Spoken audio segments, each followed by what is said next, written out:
What is going on, everyone? And welcome to the best seat of the track. They let me out here, and today I am joined by Stephen Stumpf here at Circuit of the Americas 2, getting you ready for the Cup Series race at Circuit of the Americas. This week, we've already started with the season with 5 different winners in the first 5 races. Last season, it was 7 different winners in the first 7 races, too. And we had a lot of discussion about, are we going to have a driver not make the playoffs who's already won? What are your take is that? Are we going to finally eclipse 17 different winners before the end of the regular season?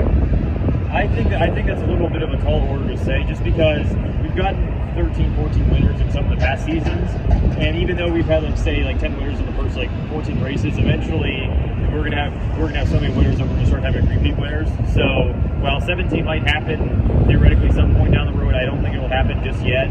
That said, if it was to happen, the next gen car and the parity that's provided is probably giving us the best chance to do it. Remember, in those first 7 races in 2021, Larson had 1 win, and he captured 9 more wins as well, too.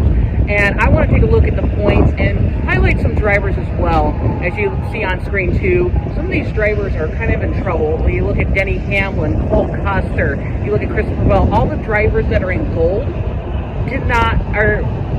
made playoff last year. So my concern is, when I talked to Christopher Bell, he said it's pretty much he has to win. He's thinking about winning. He's not thinking about chipping away because of that far many points out. And even look at Keselowski, who had a 100-point deduction due to an L2 penalty. Who are you most concerned about with Hamlin, Christopher Bell, McDowell, Cole Custer? Who are you most concerned about? Well, Custer qualified 3rd, so he might be in for a good race tomorrow. Of the ones, I'd probably be most in for Keselowski, mainly because, first of all, the 100-point penalty, he's now down to 35th. And outside of Atlanta, which is effectively a super speedway now, and Daytona, where he's one of the best cars, on the non-super speedways, Keselowski hasn't done very well. He's finished outside the top 20 in all of them, and if they're unable to find that speed, he's going to be in a very steep hole that he may not be able to get out of. He is 98 points behind 16. Basically knocked him out of playoff contention with that penalty last week. And I want to talk about this track at COTA here. Last year, we raced in the rain, not some good conditions on that.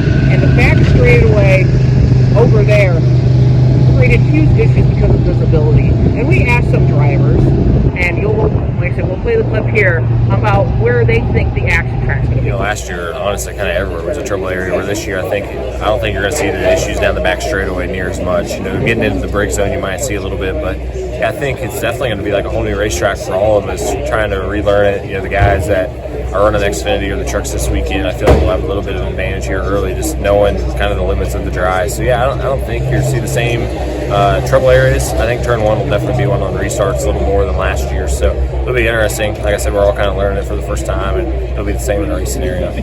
I'd say they could happen anywhere. The big obvious ones are going to be the heavy braking zones, turn 1, turn 11, turn 12. I found myself getting into trouble in turn 20 a few times last year, and I suspect this year they'll be the same.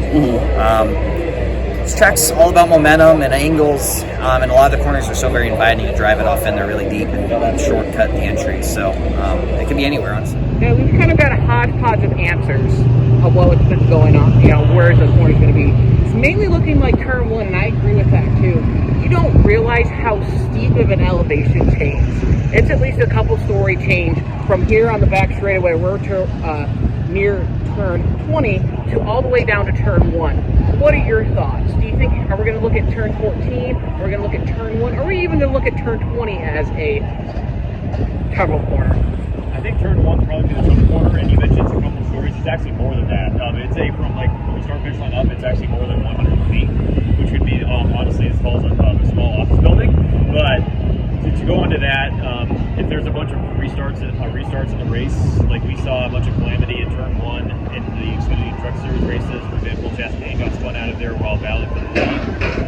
There's a bunch of, the Cup race could go pretty green, but if there's a bunch of cautions and restarts, then we might see a bunch of trouble in that one.